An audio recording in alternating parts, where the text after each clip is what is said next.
तरह मैं आप लोग को एक कहानी सुना देता हूँ। बहुत छोटी सी कहानी है कि हो सकता है उस कहानी से मेरे जीवन में तो परिवर्तन ना आए, लेकिन शायद आप लोग के जीवन में परिवर्तन आ जाए। कभी कभी होता है ना कि सुनाने वाला बहुत अच्छा होता है लेकिन वो खुद ही नहीं बदल पाता है, सुन करके लोग बदल जाते हैं। एक राजा था ना, रोज अपने छत पे जाता था टहलने शाम को। एक दिन गया ना तो देखा बहुत खूबसूरत चिड़िया बैठी है, बड़ा अच्छा लगा। आ गया नीचे। अगले दिन फिर शाम को गया छत पे, वही चिड़िया फिर आई। तो भाई लोग, अगर कोई चीज जीवन में बार बार घटित होने लगे ना तो फिर वो शक की बात बन जाती है। तीसरे दिन राजा जब फिर छत पे पहुंचा तो वही चिड़िया फिर आई हुई थी।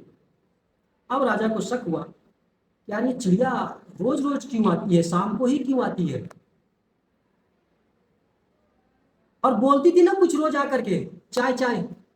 तभी उसको अचानक याद आया कि यार मेरा महामंत्री है जो चिड़ियों की भाषा को समझता है। उसने अपने महामंत्री को बुलाया और उसने कहा, महामंत्री, रोज शाम को ये चिड़िया छत पर आती है जब मैं आता हूँ, सुनो और बताओ कि ये चिड़िया क्या कह रही है। महामंत्री ने उस चिड़िया का और राजा से बोला, महाराज छोड़ दीजिए, जाने दीजिए, भूल जाइए। लेकिन भैयो, राजा राजा होता है। उसने महामंत्री से कहा, नहीं, अभी बताओ नहीं तो प्राण से जाओगे। तो महामंत्री ने कहा, महाराज ये एक मुसीबत की चिड़िया है और ये बोल रही है कि आ जाऊं कि कल आऊं। तो राजा ने महामंत्री से कहा, इससे कहो कि अभी आए।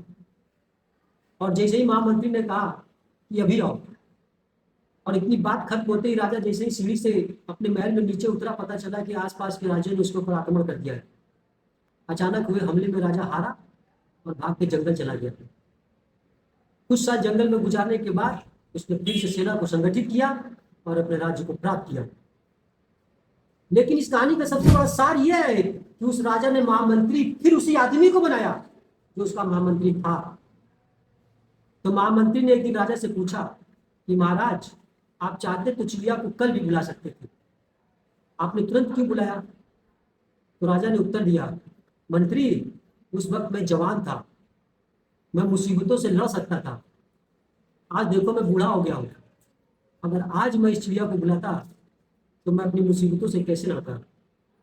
इसलिए प्यारे भाइयों, अगर जब तक शरीर, दिमाग और मन में शक्ति है तो मुसीबतों से लड़ लो। लेकिन कल जब मेरी तरह बूढ़े हो जाओगे ना तो लड़ने लायक भी नहीं बचोगे।